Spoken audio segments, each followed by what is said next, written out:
Alright, hello, this is Mike from MFWoodShop. Today's project is going to be made out of a pallet that I got from work.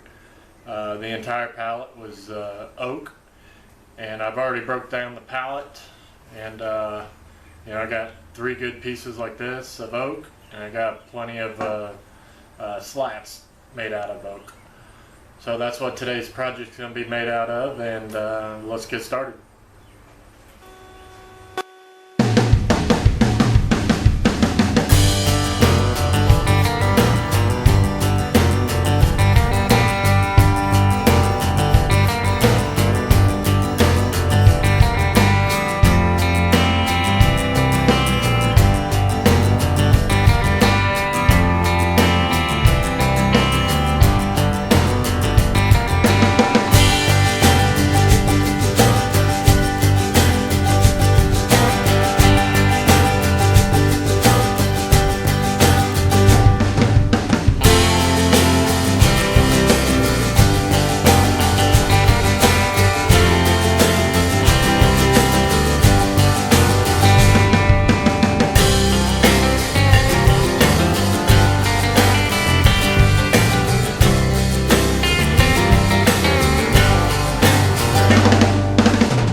Okay, this idea of mine didn't work out. It would have worked out if I thought about it all the way through.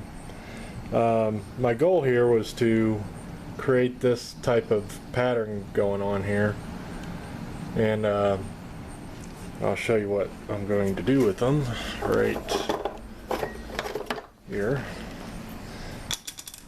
To do snowflakes.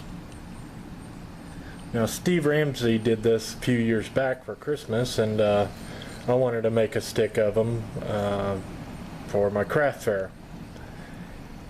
The problem I ran into is when I cut that scrap piece of pallet wood long ways this way at that 60-degree angle, I get a piece like this, which is the right shape and everything, but the problem is when I put it all together and then I run this whole piece through the bandsaw to come out with thin slivers like that, what you get here is the end grain instead of the face grain like that one. With that being said, the thicker the wood, the longer the board is, the bigger, badder snowflake you can make. So I got 2 more of these sticks here. I think if I cut them off here, cut them off here, mill them down, glue them up, I'd have about, I don't know, 6 or 7 inch panel all said and done. Then I can use that, flip my board around long ways on the table saw, make my 60-degree cut, and then redo this. So that's my plan.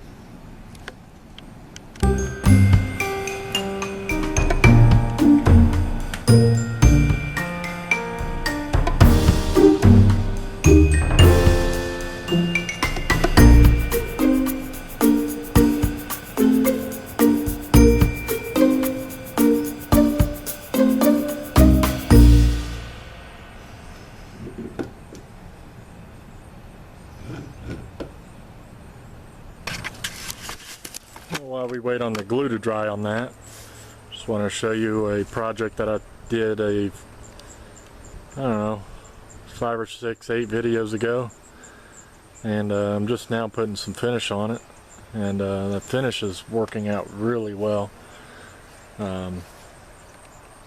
This is a Izzy Swan finish of teak oil and spar urethane. and it really makes that cedar pop. Really liking that finish, and that's the second coat I put on, and I really like it.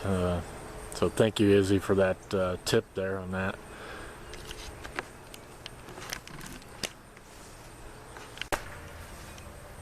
Okay, after cross-cutting and milling that board up after glue up and everything, this is what I end up with. Turned out pretty well, especially for pallet wood. Nice thick chunk of oak, and I can definitely make something out of that.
Let me show you what I got here. I got all 6 pieces cut into that shape right there. I got one on the table saw getting ready to be cut. Now the good thing about the next step is you can't mess it up no matter what you do. The more messed up it is, the more unique it is. So over here, I just got a board with a little stopper right here, mounted up against my miter. The scrap piece of that board that I was cutting is right here, and the piece for the snowflake rests right there. Now with that setup, I can run it through the table saw, make a little notch. I can raise and lower the blade, tilt the blade, do whatever I want to do at this point and not mess this piece up. And the more cuts you make, the more ugly it is, the more unique the snowflake is. So that's what I'm going to do now. I'm going to mess with the 6 pieces, cut them, notch them, whatever you want to call it, and assemble it, and I should have a snowflake.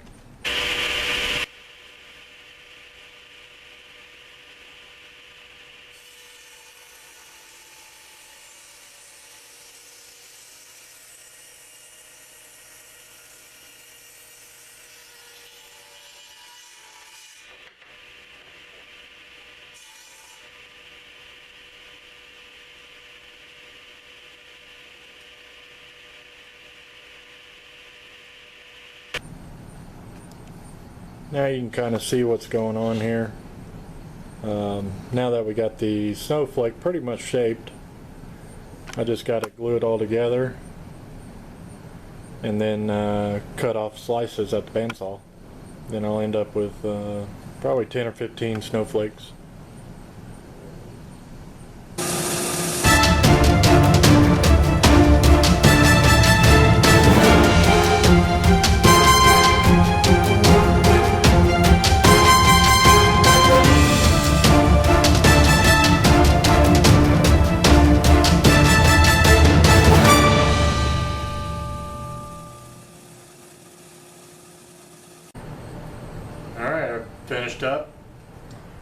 it looks like.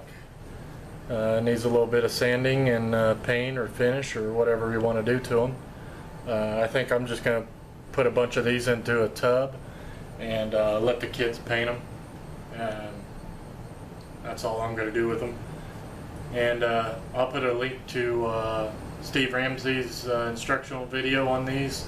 He made them a lot better than I did, and his instructions are probably a lot better than mine. I'll also put a link to Izzy Swan's outdoor finish. That is the finish I used on the bench I showed you earlier.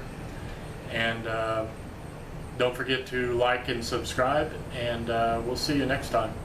Thanks for watching.